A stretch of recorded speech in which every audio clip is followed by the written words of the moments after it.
It is a dispute between brother. हाँ, तो आपको क्या पीछे पड़ा होगा, सिविल डिस्प्यूट में अपना भर जाएगा।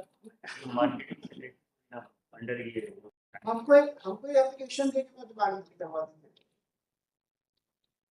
अंडर विच लॉ आपको ऑथराइज, दुकान खाली करवा दिए तो भी एक प्रोसेस स्टार्ट करना पड़ेगा। लेकिन अलॉटमेंट तो हमको देने के लिए कहा। तो इवेंट इज अनऑथराइज्ड ऑक्यूपेशन। अगर कोई अनऑथराइज्ड ऑक्यूपेशन में पोजीशन में तो प्रोसीडिंग चलेगी। तो वेरी दैट प्रोसीडिंग आप लिमिट पे तो प्रोसीडिंग चलाइएगा ना। और एकदम रोडों के किनारे जो कब्जा कर लेता है उसको भी बीजेपी चलाना पड़ता है। Where is the power, where is the proceeding,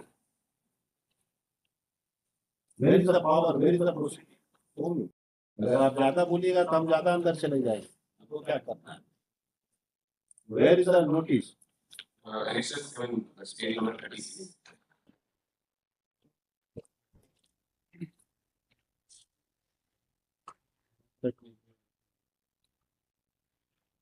आपके विरुद्ध प्राथमिक दर्ज करते वालों से कार्रवाई करने के लिए बात होगी, तो प्राथमिक की दर्ज करिए, जो भी कीजिए। ये चिट्ठी से क्या होता है, you have to initiate a process, where is the process, under which law. हमारे पास ये एप्लीकेशन, हमारे इनके एप्लीकेशन में यही देंगे कि उसको पीट दीजिए तो पीट दीजिएगा। तो where is the law, show me the power, show me the law. हम इनको अलॉट पीसी को अलॉट कर दिए, उसमें कोई कब्जा कर लिया बगल के गांव वाला, क्या कीजिएगा, आप लोग बंदूक चला दीजिएगा।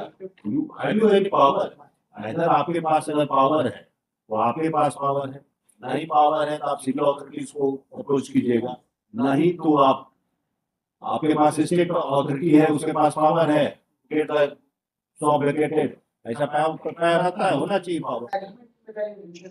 एग्रीमेंट से तो आप उसको बांध दीजिएगा ना, जो एग्रीमेंट का पार्टी नहीं उसको कैसे बांध दीजिएगा। इसमें क्या है, अरे एग्रीमेंट से किसको बांध दिएगा, जो पार्टी का एग्रीमेंट है ना, कि थर्ड पार्टी को बांध दीजिएगा। Where is your power, that I want to know. Unauthorised वो हटाने के लिए बहुत ज्यादा पावर है आपके पास, है कृषि विभाग में। एसडीओ रहने से एक सब मिशन से मुक्ता मतलब है। अगर कोई अनऑथराइज्ड ऑक्यूपेशन में आ गया तो कहते पूरा केस होगा, कुछ भी होगा, आप बंदूक लेके चढ़ जाइए। तो फिर क्या प्रोसेस है, लीगल प्रोसेस में अडॉप्ट कीजिएगा भाई, दिखाइए ना लीगल प्रोसेस अभी है। चेयरमैन इसमें है, चेयरमैन क्या पावर है, वही एक तो एग्रीमेंट में मेंशन है, एग्रीमेंट से आप एक्ट में है कि चेयरमैन को पावर है कि अगर कोई शॉप से रिलेटेड अगर कुछ भी इशू होता है रेंट को लेकर या कुछ भी, तो चेयरमैन हैज पावर टू, या तो वो जाके इंस्पेक्ट करेगा या नोटिस देकर के with regard to the allot. हाँ, with regard to the allot, allottee है नहीं, और ये मेरा शॉप जो है। हाँ, ये सुनते हैं भाई, अलॉटी के लिए तो वहां पर लॉ है, अगर ये अलॉटी नहीं नॉन अलॉटी है उसके लिए कहा लॉ, अगर लॉ नहीं है तो you have to approach the civil court और व्हाटएवर में भी। अरे आप ही के मकान में वो अगर कब्जा कर दिया, या तो क्रिमिनल केस में जाके 6 महीना के पहले क्या कर रिकवर कीजिएगा पोजीशन, या आप इसमें जाके सिविल कोर्ट में जाके रिकवर किए, बंदूक लेके चढ़ जाइए। हमको उससे मतलब नहीं है, चाहे पूछो where is the power, show me the law. आप स्पेशल पावर नहीं क्रिएट कर तैयार हो गया, नेक्स्ट एस्पेक्ट में रिस्पॉन्ड तैयार हो गया। नेक्स्ट डेट अर्ली डेट की स्टेटस को है, इसी के लिए स्टेटस को है तो इनको नुकसान हो रहा है, आप तो हाथ में कीजिएगा। शॉप बंद है ना, शॉप तो मेरे नाम से हम चला रहे थे, तो आप चला रहे थे तो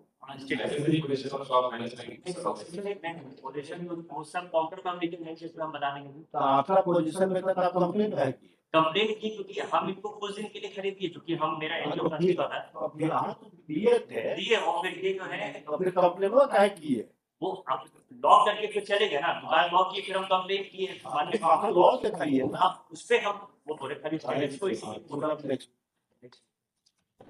लॉ दिखाइए, नहीं तो यहाँ से खत्म हो जाएगा।